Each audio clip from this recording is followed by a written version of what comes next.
So John and I team taught for 30 years at Beloit College in Wisconsin, and that was always a little bit strange. There are lots of Johns here, I've heard, right? And so we would walk in the first day with first-year students. They came 10 days before anybody else was on campus, and they had signed up for a course that had no faculty mentioned and no subject mentioned except the description of the course. Didn't say he was a biologist or a poet or anything, or that I was a poet or a biologist. It was just a course. And so we'd walk in the first day, and John, who loves poetry and beauty, as you've just heard, would recite some poems. And then I would start talking a little bit about this mathematician who in 1931 published this article which transformed the notion of what proof is. And they would say, oh yeah, he's got to be the scientist. And we would say, well, we're Platonists or anti-Platonists, what is this? And they would say, well, that's a chair. Well, how would you define a chair? Well, something you sit on, of course. And so here I am, whoa, sitting on something, right? Is that a chair? Or is that a chair if I sit on it? Or are you a chair here, John? Right? So they'd say, so now is he a chair still? What do we mean here by what's a chair? So the last year that we taught together, we had another group of students that were seniors at that point, and a couple of them had been in our first year class years before, and they wrote us a note that said, now after 4 years we're ready for our first year seminar. Could we start all over again? So what we're going to do is a little poetry. Ready? Making jazz swing in 17 syllables ain't no square poet's job.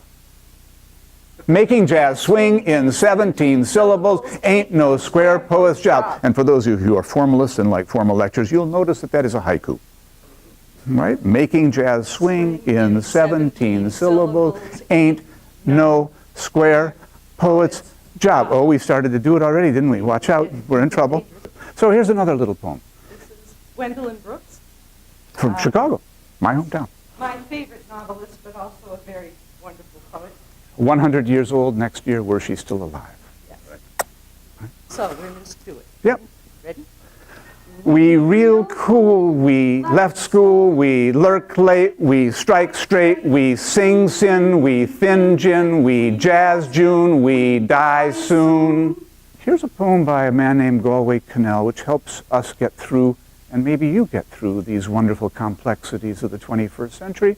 It's a little poem called Prayer. Galway died last year, a year and a half ago, I guess now, in 2014.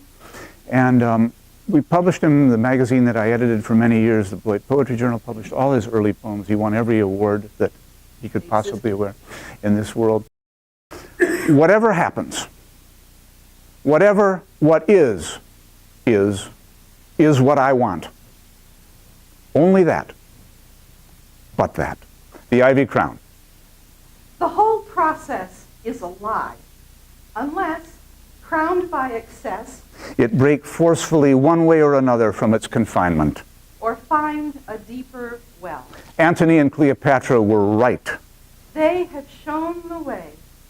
I love you or I do not live at all. I love you or I do not live at all. Daffodil time is past. This is summer, summer, the heart says. And not even the full of it. No doubts are permitted. Though they will come and may before our time overwhelm us. We are only mortal, but being mortal can defy our fate. We may, by an outside chance, even win. We do not look to see jonquils and violets come again. But there are still the roses. Romance has no part in it, The business of love is cruelty. which by our wills we transform to live together. It has its seasons, for and against. Whatever the heart fumbles in the dark to assert toward the end of May. Just as the nature of briars is to tear flesh, I have proceeded through them. keep the briars out, they say. You cannot live and keep free of briars. Children pick flowers, Let them. though having them in hand they have no further use for them. But leave them crumpled at the curb's edge. At our age, the imagination across the sorry facts lifts us. To make roses stand before thorns. Sure, love is cruel And selfish. and totally obtuse. At least blinded by the light young love is. But we are older, I to love and you to be loved. I to love and you to be loved. We have, no matter how, By our wills survive. to keep the jeweled prize always at our fingertips. We will it so, and so it is, past all accident. Thank you.